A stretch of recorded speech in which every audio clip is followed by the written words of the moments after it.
Well, welcome back. Earlier in the show, I spoke with the Brotherhood of Railroad Signalmen President Michael Baldwin on Congress's intervening in rail strike negotiations. The House yesterday passed a bill to avert a strike, and now it moves to the Senate. Joining me right now is Housing and Urban Development Committee member, Commerce, Science and Transportation Committee member, and Environment and Public Works Committee member, Wyoming Senator Cynthia Lummis. Senator, it's great to see you this morning. Thanks so much for being here. My pleasure, Maria. Do you expect that bill to pass the Senate? Well, it's unclear at this stage. I sent out a letter this morning with my colleague, Senator Kevin Cramer, encouraging our colleagues to pass the bill.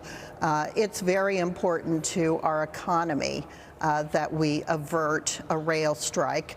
For states like mine that send massive amounts of raw materials to other states for manufacturing, rail is essential to those workers. So if we shut down rail service, the number of workers and jobs that will be disrupted all over our economy extends well beyond the rail workers itself. It will have a ripple effect through our entire economy that we can ill afford during these times of high inflation. Yes, I totally understand the impact of a strike, and it certainly would create massive disruption for the economy. But I want to get your take on the criticism of Congress getting involved. We talked about it here on set earlier, and one union spokesperson declared that imposing this deal denies railroad workers their right to strike, while also denying them of the benefits they would likely otherwise obtain if they were not denied their right to strike. Why deny workers their rights? The workers have union representatives that have been negotiating with the railroads for years to try to put this deal together. There are 12 unions, and 8 or 9 of them have agreed to this deal. So to have some of the holdouts, and they are important unions that are holding out, turn to Congress to get a better deal than their own union negotiators were able to put together on their behalf, puts Congress in the situation of negotiating a labor deal instead of the unions and management.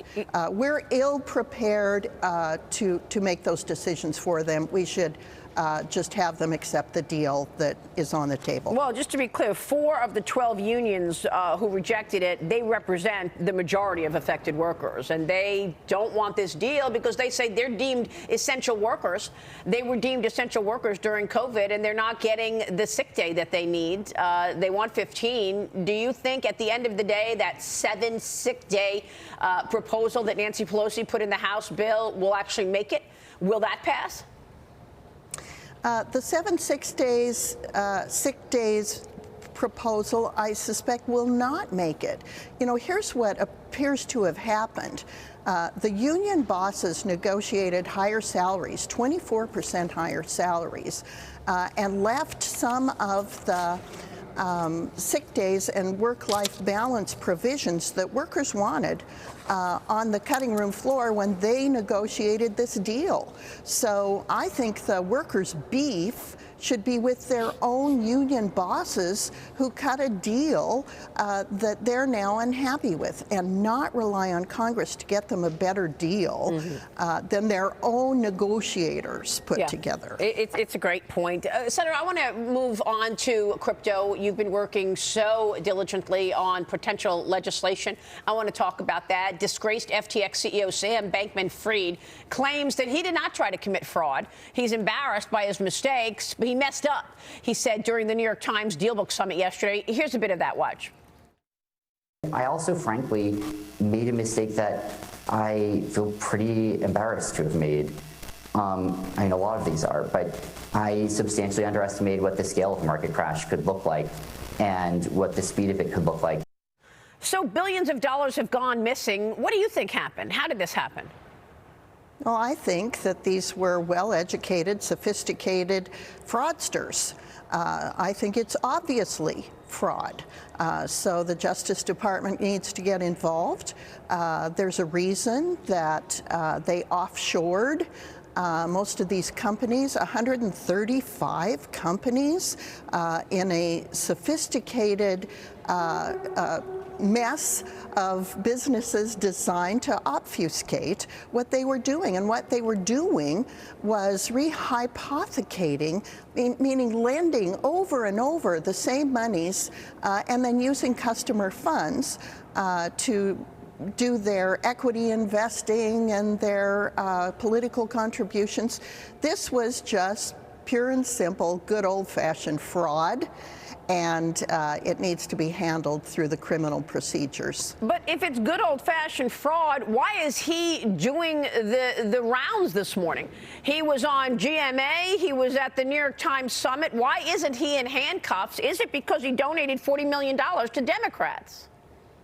Well, I hope that's not it, but it does have the appearance of a kid glove treatment for someone who had mesmerized the public. And isn't that typical of a really, really effective fraudster to dupe even fairly sophisticated investors? But if you look behind the curtain of FTX, they didn't have corporate boards. They didn't have good accounting procedures.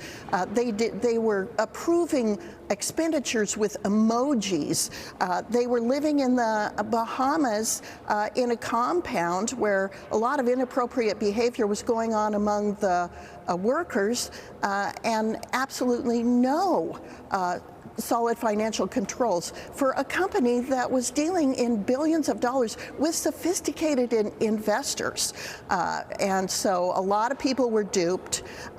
These people are very effective shysters, and apparently very effective shysters will be among us for many years to come. Well, this is one of them. I was speaking with Perianne Boring earlier from the Digital Commerce, and she says, why is it that the SEC has blocked any opportunity to bring a regulated product to market, a regulated digital product to market? I mean, Senator, you've introduced a bill with New York Senator Kirsten Gillibrand called the Responsible Financial Innovation Act. It would fully integrate digital assets into our existing financial system. Where does that stand? And tell us more about it. Well, our bill is crying to be passed. The examples we're seeing where FTX and its ripple effect through the digital asset economy is a perfect indication about why our bill is so important.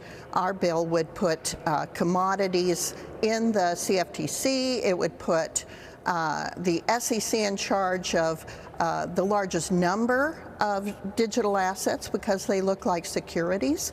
And we need to get this bill through. So we'll be reintroducing it in January and encourage our colleagues that it is the lack of regulation in this space that is allowing things like FTX to exist without regulation. It's time for a regulatory framework that, yes, authorizes and encourages and fosters innovation, but that also provides consumer protection and disclosure. Well, I mean, it's a little late, right? I mean, how long have you been working on this, and why haven't your colleagues brought it to the floor? Why aren't we seeing this?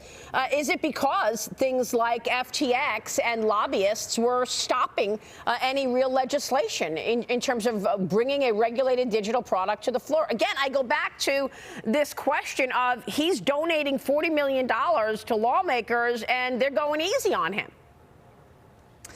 I am hopeful that the real reason that we haven't done it is because too many senators and congressmen don't understand this space and they're not ready to tackle it just in terms of their own comfort level with it. But now, hopefully, now that they've seen how this industry running unchecked is causing a lot of financial distress, that it's time to regulate it. It's time for members of the Senate and House to get educated and informed about this industry and for us to move forward. So Senator Gillibrand and I will be working starting in January with a full court press to get our legislation passed. Senator, who should be the overseers of digital? That's another question in the market. Is it the SEC? Is it the CFTC? There's a lot of hands on deck here.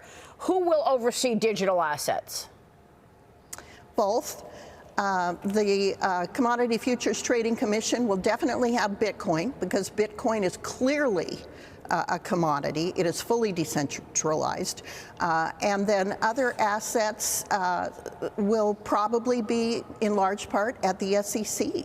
So we're going to have to provide them with adequate personnel and tools and guidance and statutes, and they'll have to make regulations that will allow them to conduct the adequate consumer protections that are necessary with regard to cryptocurrencies that behave like securities. Senator, it's a great interview. We so appreciate you answering the questions that investors have. Thanks very much for being here, and come back soon. Thank you so much.